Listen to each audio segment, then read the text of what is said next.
Hello guys! Have a nice day everyone! Ngayon magbe-bake naman tayong pangmadali ang pag-bake kasi may kuryente. Ganito lang ang ano ko dito. Pag may kuryente talaga doon ako nagbe-bake kasi hindi ako sa gas. Ayan guys, samahan nyo ako. Magbe-bake tayo ng banana cake. Ayan guys, di ko na inisa-isa yung mga ingredients ko kasi dito naman sa paghahalo makikita naman. Ito may 1½ cup of flour ako dito.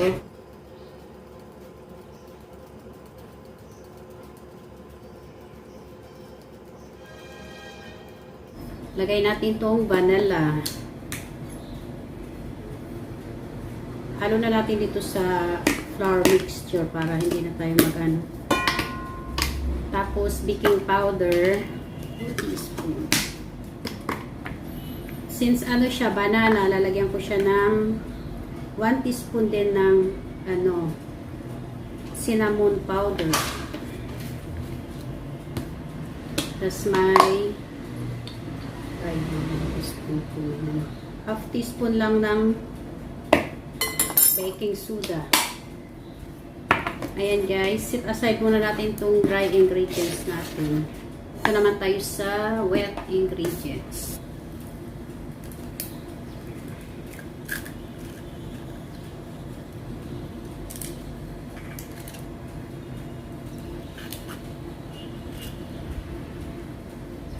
Separate ko lang yung egg white.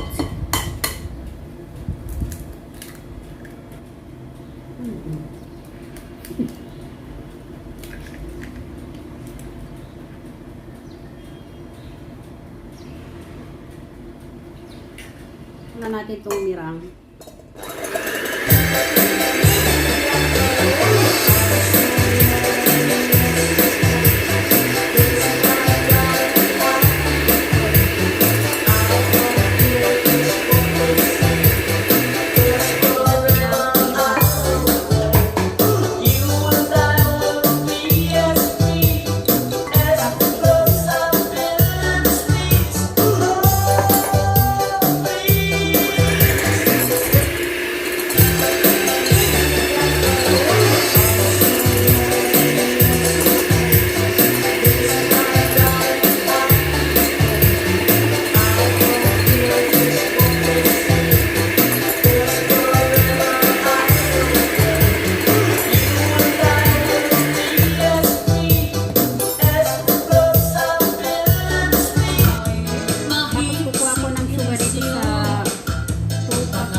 Ayan, dito naman tayo sa banana. 3 banana lang gagamitin ko kasi yun lang ang available.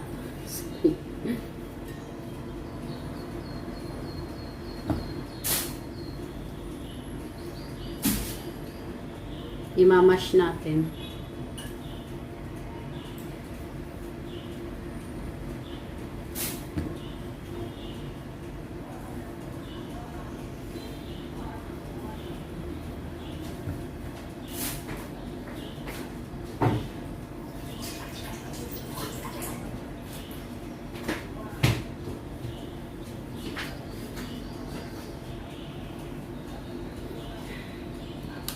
Since wala akong masher, itong gagamitin ko pa ganun.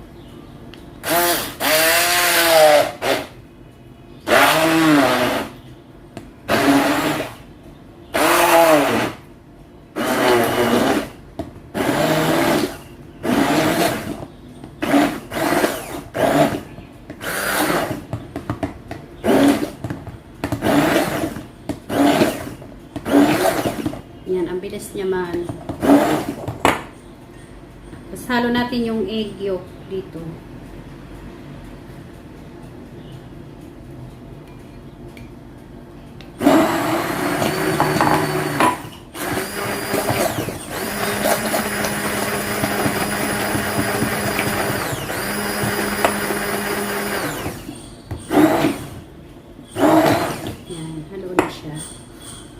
na rin natin yung oil.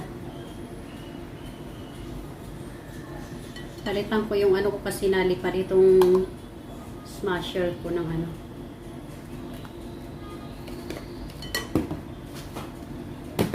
Palitan ko siya ng mixer.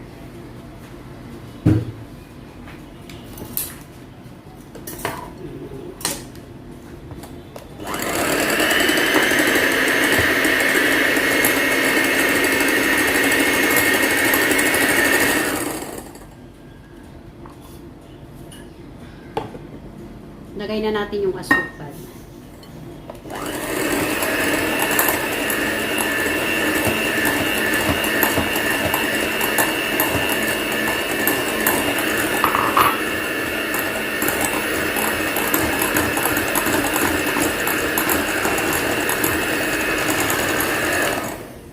Water, 1 cup of water.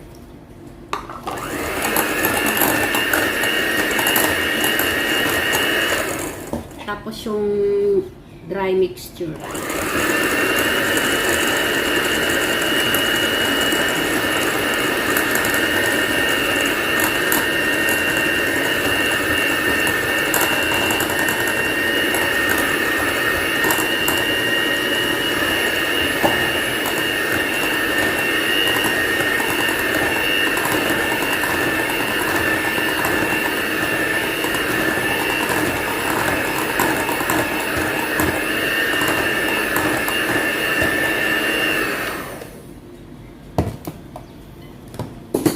Natin ang spatula kasi hindi nasahalo lahat.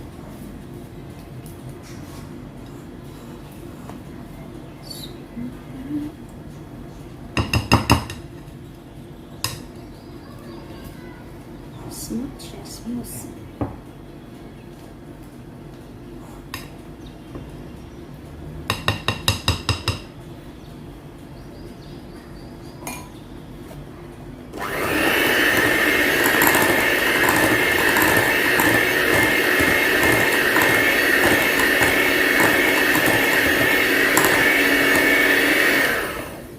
Yan, halo na siya.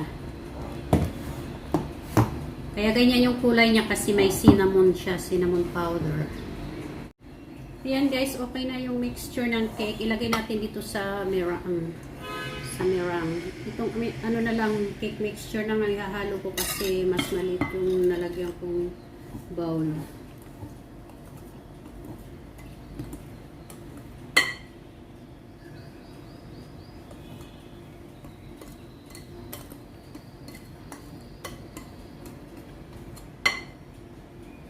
Dahan-dahan lang natin paghalo para hindi siya ma-overmixed.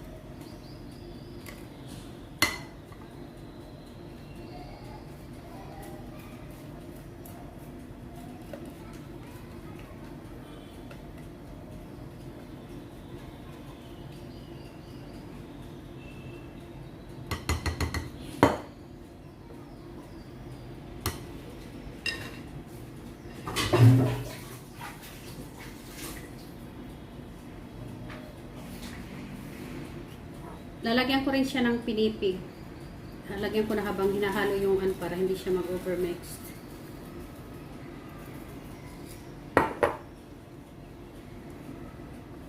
Sayang kasi yung pinipig na yan, hindi nagagamit.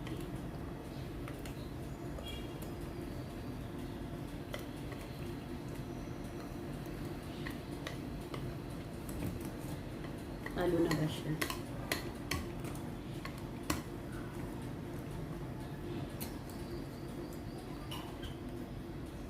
Okay na yan, huwag na natin i-overmixed. Itong baking pan naman ang lagyan natin ng butter. Para hindi dumikit.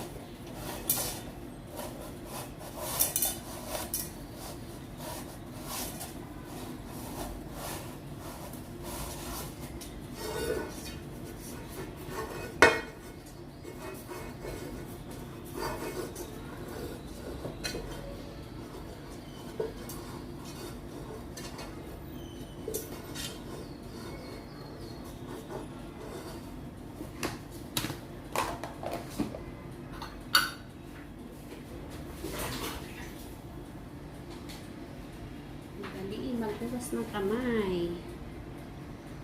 Ayan guys, ready na ang lahat. I-ano na natin ito, i-bake.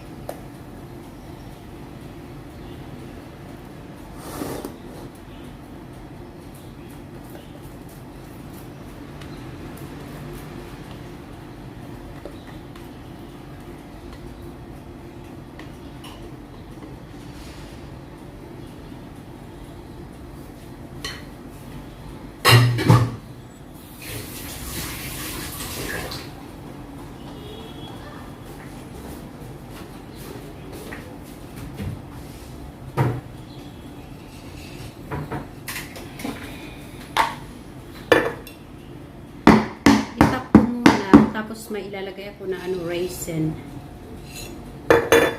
Sa ibabaw lang.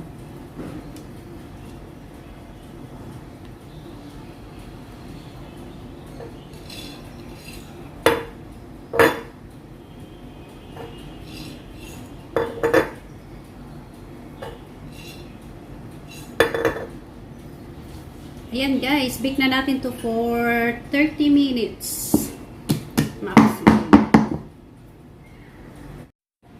Bake na natin siya guys. Naka-preheat na yung oven ko.